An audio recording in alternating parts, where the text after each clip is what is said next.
Hi everyone. Welcome back to God's Whispers, a place where we take the time to pause and reflect on the word of the Lord.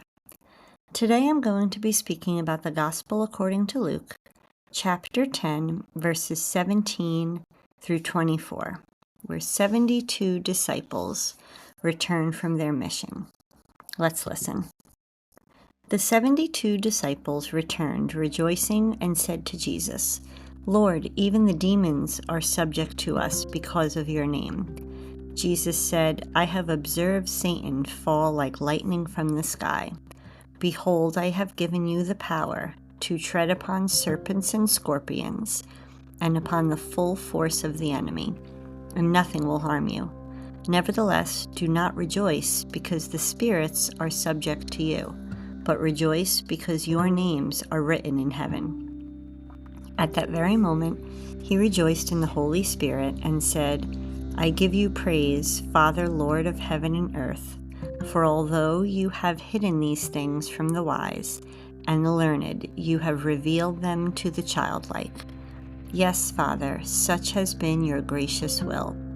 All things have been handed over to me by my Father.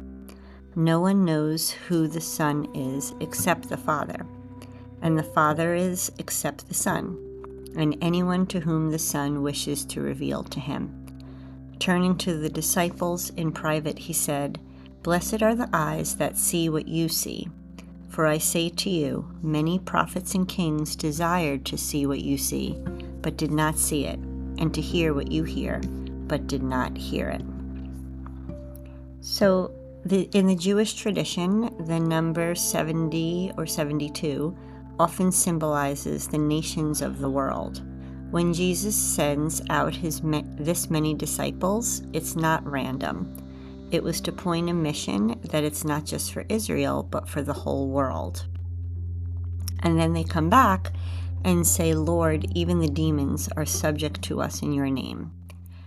And Jesus responds, "Satan fell like lightning from heaven." This is in reference to Isaiah 14, where the devil's pride leads to his downfall. So Jesus was saying, when the gospel is proclaimed, evil doesn't have the stronghold. But then Jesus shifts the focus.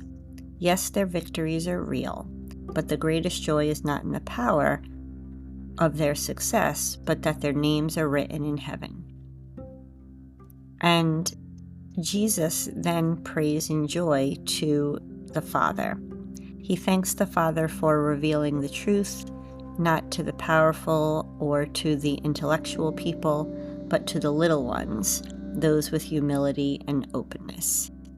So, for connection for today, we usually measure success with visible numbers of achievements, of recognition, salaries, the number of followers. But Jesus reminds us that our deepest identity is not what we accomplish, but that we belong to God. And he highlights when he says that the wise and the learned missed God because they already thought that they knew everything. But it's those who are humble and childlike that they're open and receptive. So this is also a reminder of our privilege, because Jesus says that the kings and prophets long to see what we see and hear what we hear. We've been given so much light. The question is, how do we respond to it? So journal prompts would be, where am I tempted to measure my worth by what I achieve instead of God's love for me? And how can I practice a childlike openness in my relationship with God? And where have I seen signs of God's kingdom, where evil has been defeated, lives have changed, and how did I respond to that? And finally, do I treat my access to the word of the Lord and the sacraments as something to treasure, or do I just take them for granted? I hope this message has resonated with you, and if you feel like a friend could also use some encouragement, please feel free to pass it along. And don't forget to subscribe so you can continue to hear God's Whispers.